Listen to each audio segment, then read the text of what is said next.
Herkese selam arkadaşlar.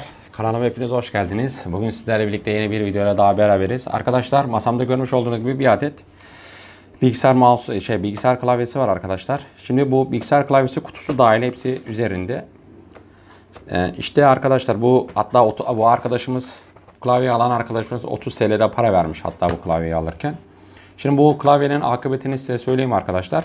Normalde klavye yani sıfır ayarında tertemiz her tarafı. Tertemiz bir klavye. Yazıları bile silinmemiş yani. Sıfır ayarında bir klavye. Bunu kullanan arkadaşımız işte bilgisayarda takılırken bilgisayarı kullanırken bardakta soğuk çay varmış. Soğuk çayı da yanlışlıkla bu klavyenin üzerine döküyor. Ve bu klavye arkadaşlar yazılarında sıkıntı olmaya başlıyor. Mesela diyelim A tuşuna basarken farklı bir yazı yazıyor. Kendiliğinden tuşlara basılı duruyor filan bilgisayara taktığın zaman. Yani bunu bu arkadaş kullanamamış. Kutusu da dahil. Hatta aldığı gibi de duruyordu. Ben bunu gördüm. Bunun neyi var dedim. İşte bana anlattı. Böyle dedi ben bunun üzerine çay döktüm dedi. Soğuk çay dedi. Onu dedim bana bir ver dedim. Ben dedim bir bakayım dedim onu. İçerisini açın dedim bir bakayım. Sonuçta dedim sen yani yeni klavye almışsın. İşine yaramayacak. Ben dedim bir bakayım. Hem dedim yapabilirsek dedim. Lazım olur. Sana lazım olursa sen kullanırsın. Bana lazım olursa ben kullanırım dedim. Sağ olsun bu arkadaş da bu klavyeye verdi. Şimdi klavyenin içerisini açalım arkadaşlar. Hep beraber daha doğrusu kutusunu açalım ve görelim klavyenin hala sıfır ayarında olduğu. Klavye bu şekilde arkadaşlar. Kutusunu şöyle kaldıralım. Görmüş olduğunuz gibi klavye bu şekilde. Hiç herhangi bir sıkıntısı yok. Şimdi ben bu klavyenin içerisini açacağım. Büyük bir ihtimalle bunun içerisindeki yani çay döküldüğü zaman o şeyleri birbirine temas ediyordur. İçerisindeki kartlardaki bu tuşların olduğu yerler. Birbirine büyük bir ihtimal temas ettiğinden dolayı bu sıkıntı böyle bir sıkıntıyla karşılaşıyoruz. Bunun içerisini açacağım arkadaşlar. Kartını sileceğim.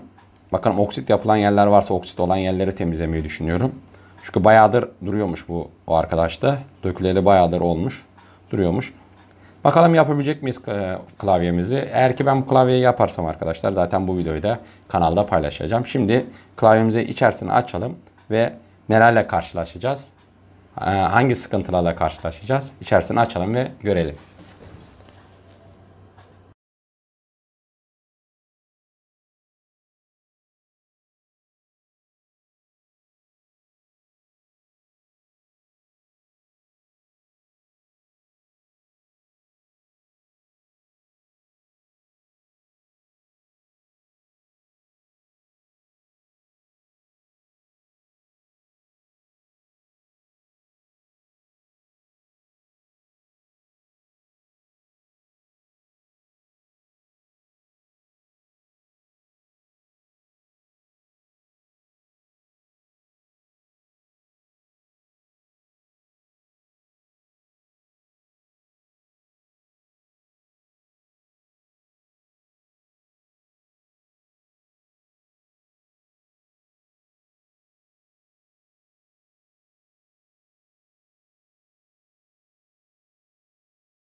Evet arkadaşlar.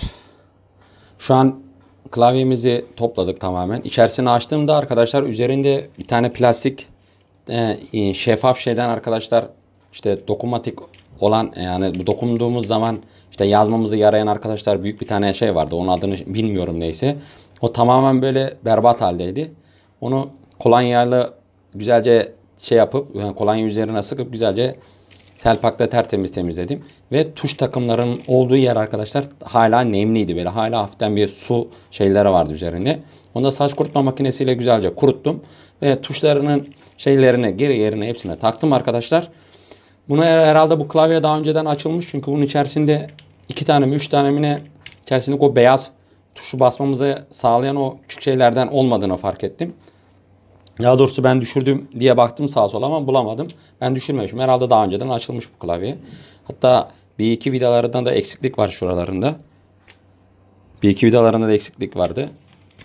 Neyse arkadaşlar şimdi klavyemiz inşallah çalışacak. Klavyemi şimdi ben bilgisayara takacağım. Deneyeceğim inşallah çalışacak. Videom burada son buldu arkadaşlar. Umarım beğenmişsinizdir. Sizlerden de rica ediyorum. Kanalıma abone olarak bana destekte bulunabilirsiniz. Buradaki izlemiş olduğunuz videoları da daha fazla arkadaşlarınızın da izlemesini sağlamak için de sosyal medyalarınıza paylaşırsanız sevinirim arkadaşlar. Bir dahaki videoda görüşmek üzere diyelim. Kendinize iyi bakın. Allah'a emanet olun.